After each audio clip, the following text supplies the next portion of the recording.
Nexus, a brief history of information networks from the Stone Age to AI. শিরোনামের এই বইটা Yuval নোয়া হারারির লেখা নতুন বই। শিরোনাম থেকেই বোঝা যাচ্ছে তথ্য নেটওয়ার্কের ইতিহাস নিয়ে লেখা এই বই।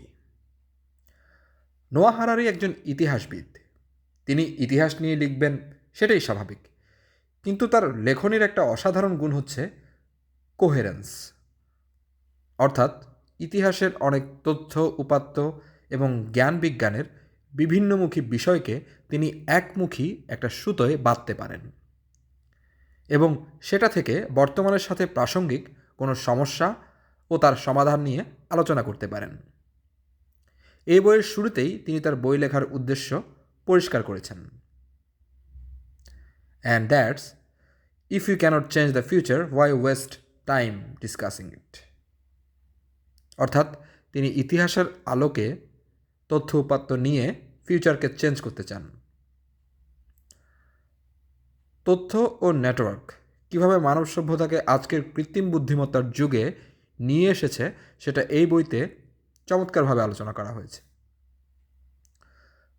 তথ্য সেটা সত্য হতে পারে, আবার মিথ্যা হতে পারে, কিন্তু সত্য বা মিথ্যা যাই হোক, সেটা মানুষকে যুক্ত করে, আর সেই যুক্ত মানুষ তৈরি করে সভ্যতা, নয়া বাস্তবতা। মানুষ বিমূর্ত বাস্তবতা তৈরি করতে পারে, যাকে ইংরেজিতে বলা হয় সাবজেক্টিভ রিয়ালিটি, যেমন রাষ্ট্র, আইন ইত্যাদি। মানুষের জগতের বাইরে এগুলোর কি কোনো অস্তিত্ব আছে? নেই। পশু পাখি সমাজে মানুষের আইন বা রাষ্ট্রের কোনো অস্তিত্ব নেই, কিন্তু মানুষ এগুলোকে বিশ্বাস করে, নেটওয়ার্ক তৈরি করে এবং সেই নেটওয়ার্কের ভিত্তিতে নতুন বাস্তবতা তৈরি করে। যেমন পশু পাখি সমাজ জানে না তাদের সংরক্ষণের জন্য মানুষ পরিবেশ আইন তৈরি করেছে, কিন্তু সেই আইনের প্রয়োগের উপর পশু পাখির অস্তিত্ব, সংরক্ষণ নির্ভর করতে পারে। এভাবেই মানুষের তৈরি কৃত্রিম বাস্তবতা থেকে নতুন বাস্তবতা তৈরি হতে পারে। হারারির ভাষায়, to conclude, information sometimes represents reality and sometimes doesn't, but it always connects. অর্থাৎ মিথ্যা বা সত্য তথ্য যাই হোক না কেন, এটা মানুষকে সংযুক্ত করে। মানুষ গল্প তৈরি করে, গল্প তৈরির মাধ্যমে মানুষ তথ্য আদান প্রদান করে। অনেক মানুষ যখন সেই গল্প বিশ্বাস করে, একত্রে কোনো উদ্দেশ্য সাধনে কাজ করে, তখন তৈরি হয় নেটওয়ার্ক, আর সেই নেটওয়ার্কের মাধ্যমেই তৈরি হয় সভ্যতা, রাষ্ট্র, আইন ইত্যাদি। কিন্তু এগুলো কল্পনা, কিন্তু এই কল্পনাকে বিশ্বাস করে মানুষ, যা বাস্তব। তাই এগুলোকে বলা হয় সাবজেক্টিভ রিয়ালিটি। তাই তথ্য নেটওয়ার্কের ইতিহাস বর্তমানে অত্যন্ত প্রাসঙ্গিক। হারারির ভাষায়, telling a fictional story is lying only when you pretend that the story is a true representation of reality. অর্থাৎ একটা গল্প বলা তখনই মিথ্যা যখন আপনি ভান করেন যে এটা সত্যকে প্রতিনিধিত্ব করে। মানুষের সভ্যতা প্রথমে ছিল সরল, তখন তথ্য ভাণ্ডার এত জটিল ছিল না। কিন্তু সভ্যতা যত জটিল হতে লাগলো, তথ্য ভাণ্ডার যত বাড়তে শুরু করলো, তত বাড়তে থাকলো একে যথাযথ সংরক্ষণের প্রয়োজনীয়তা। সেই ধারাবাহিকতায় এলো ব্যুরোক্রেসি, অর্থাৎ আমলাতন্ত্র।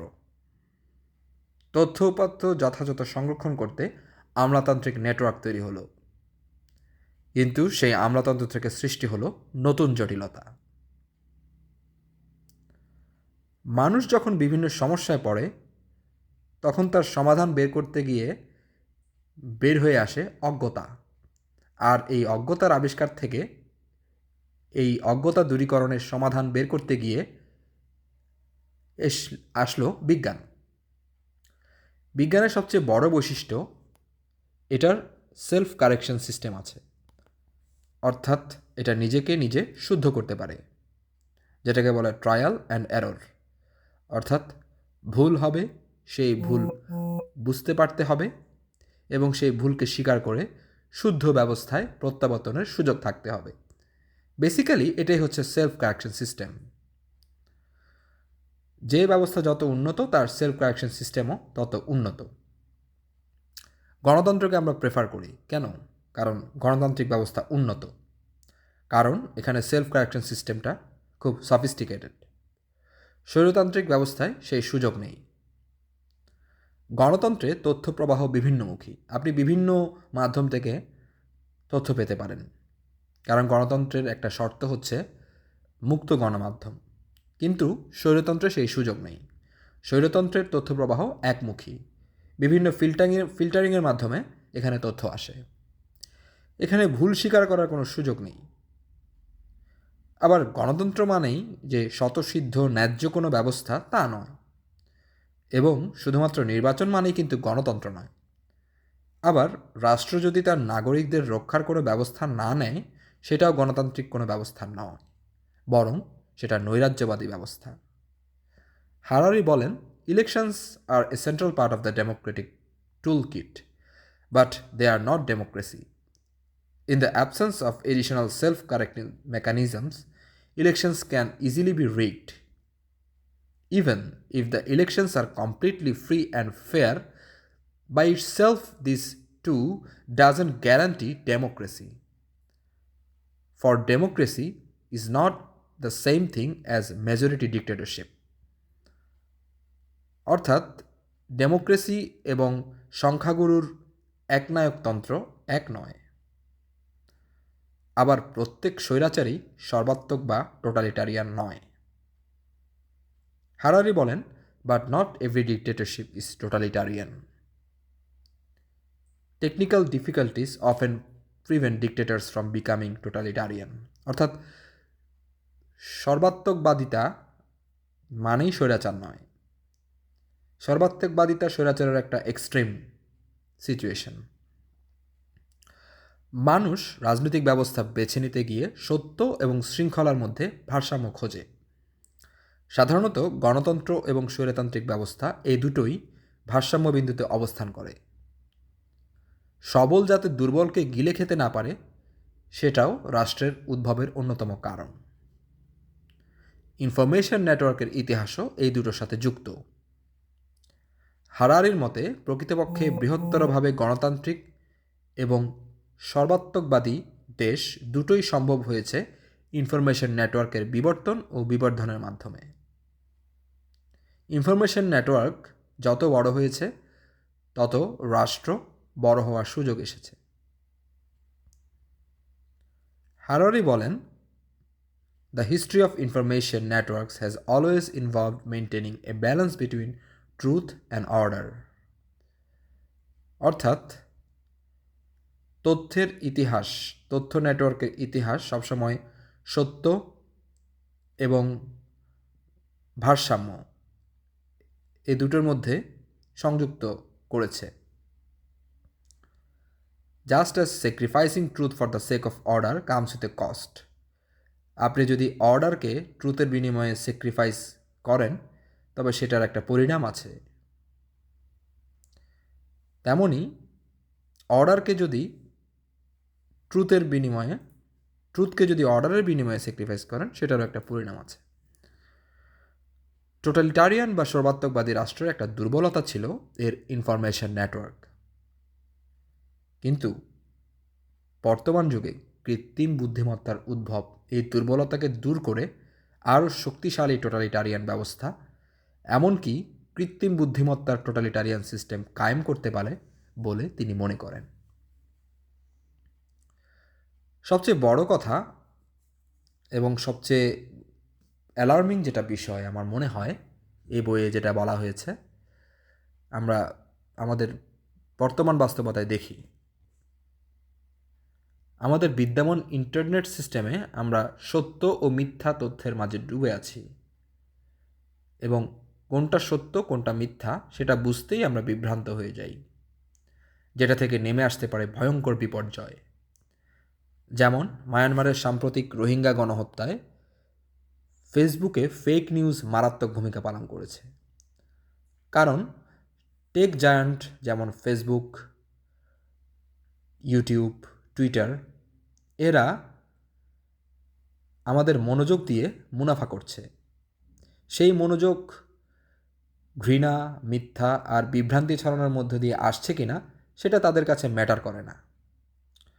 সুতরাং কৃত্রিম বুদ্ধিমত্তা উদ্ভব থেকে শুধুমাত্র ভোতা আর বোকাটে আশাবাদে ডুবে গেলেই হবে না, বরং এর আসন্ন বিপদ সম্পর্কে সতর্ক হতে হবে। কারণ মানুষ এমন একটা জিনিস সৃষ্টি করে ফেলেছে যেটা নিজেই বুদ্ধিমান, সে নিজের সিদ্ধান্ত নিজেই নিতে পারে। আর বুদ্ধিমান মানেই যে সে বিবেচক সম্পন্ন হবে তার কোনো নিশ্চয়তা নেই। তার সবচেয়ে বড় প্রমাণ মানুষ নিজেই। আর বুদ্ধিমত্তা হচ্ছে গোল ওরিয়েন্টেড বা লক্ষ্যমুখী। লক্ষ্য পূর্ণ করাই বুদ্ধিমত্তার সবচেয়ে বড় মাপকাঠি। এর সাথে বিবেক বা বিবেচনার কোনো সম্পর্ক নেই।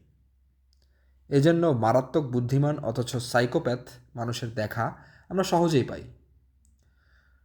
তাই কৃত্রিম বুদ্ধিমত্তার সাথে নিরঙ্কুশ আশাবাদে যেমন গা ভাসিয়ে দেওয়ার সুযোগ নেই, তেমন সুযোগ নেই এই নতুন প্রমিথিউসের আগুনকে ছুঁড়ে ফেলে দেবার। সেটা আদৌ সম্ভবও নয়। প্রয়োজন একটা ভারসাম্য।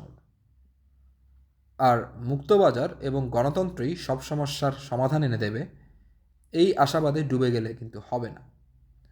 কারণ দুটোই মনে করে ভোটার এবং কাস্টমার ইজ অলওয়েজ রাইট, যা সবসময় সত্য নয়। সব কিছুর একটা সেলফ কারেকশন সিস্টেম দরকার।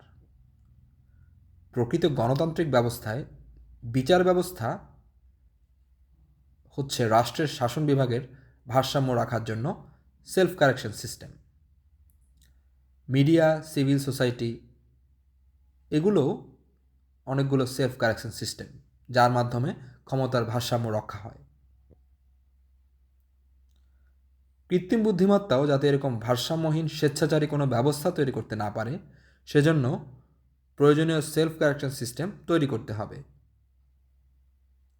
হারারির ভাষায়, rather to create wiser networks we must abandon both the naive and populist views of information, put aside our fantasies of infallibility, and commit ourselves to the hard and rather mundane work of building institutions with strong self-corrective mechanisms. That is perhaps the most important takeaway this book has to offer. অর্থাৎ হারারি বলছেন, খুব বুদ্ধিমান কোনো কৃত্রিম বুদ্ধিমত্তা এবং তার network তৈরি করার চেয়ে এগুলোকে কিভাবে সেলফ কারেকশন সিস্টেমের আওতাধীন করা যায় সেটাই আমাদের ভবিষ্যৎ লক্ষ্য হওয়া উচিত। তবে হারারির সমাধানের সাথে আমি কিছুটা একমত নই। কারণ গণতন্ত্র, বিজ্ঞান, বিচার ব্যবস্থার মতো সেলফ কারেকশন সিস্টেম বিদ্যমান থাকার পরেও আমাদের সভ্যতা তাদের আত্মঘাতী প্রবণতা থামাতে পারেনি। কারণ আমরা প্রত্যেকে আমলাতান্ত্রিক খোপে খোপে আবদ্ধ। আমলাতন্ত্র আমাদেরকে এমনভাবে জাল বিস্তার করে রেখেছে যে আমরা নিজেরাই আমলাতন্ত্রের জালে বারবার জড়িয়ে পড়ি। এই তো কিছুদিন আগে যে মহামারী হলো এবং জলবায়ু পরিবর্তন আমাদেরকে দেখিয়ে দেয় যে আমাদের মৌলিক প্রবণতা পরিবর্তন হচ্ছে না। আমরা এখনও লোভী এবং খুব স্বার্থপর একটা প্রজাতি হিসেবে রয়ে গেছি। বিপর্যয় এবং বিপদে আমরা গুহা মানবী রয়ে যাই।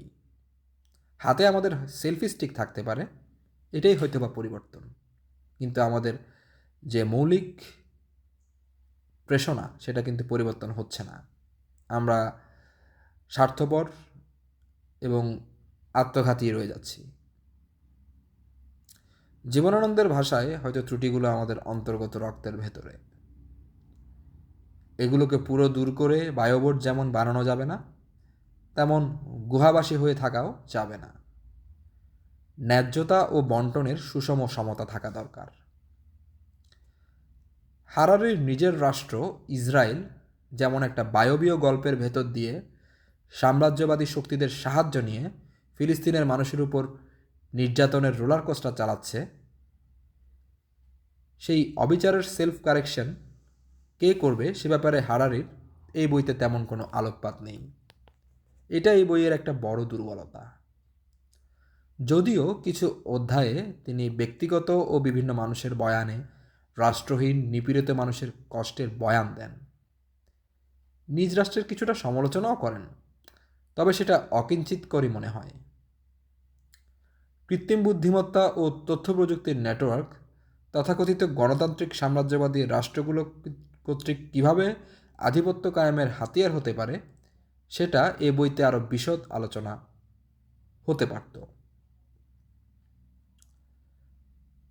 আরেকটা উপলব্ধি এ বই পড়তে গিয়ে আমার হলো, সেটা হলো সেলফ কারেকশন সিস্টেম যেমন দরকার, তেমন আমাদের সভ্যতার জন্য একটা নতুন গল্প দরকার। মানুষ হিসেবে আমরা গল্প শুনতে ভালোবাসি। এই গল্পের মাধ্যমে আমাদের নতুন আশাবাদ দরকার, নতুন সাবজেক্টিভ রিয়েলিটি দরকার, যা সভ্যতা হিসেবে মানুষের মধ্যে যে আত্মঘাতী অবক্ষয় তৈরি করেছে সেটা দূর করবে।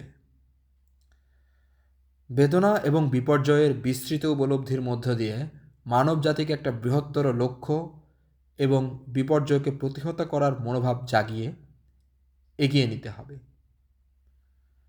সেটা হতে পারে কোনো আন্তঃনাক্ষত্রিক সভ্যতা হবার লক্ষ্য, অথবা আমাদের জন্য রয়ে যাওয়া একমাত্র পৃথিবীকে সুষম ও টেকসইভাবে সকল প্রাণীর জন্য বাসযোগ্য রাখার লক্ষ্য, বা অভিনব যে কোনো কিছু। এই নতুন গল্প, নতুন আশাবাদী পারে আমাদের সভ্যতাকে ভারসাম্যপূর্ণভাবে টিকিয়ে রাখতে।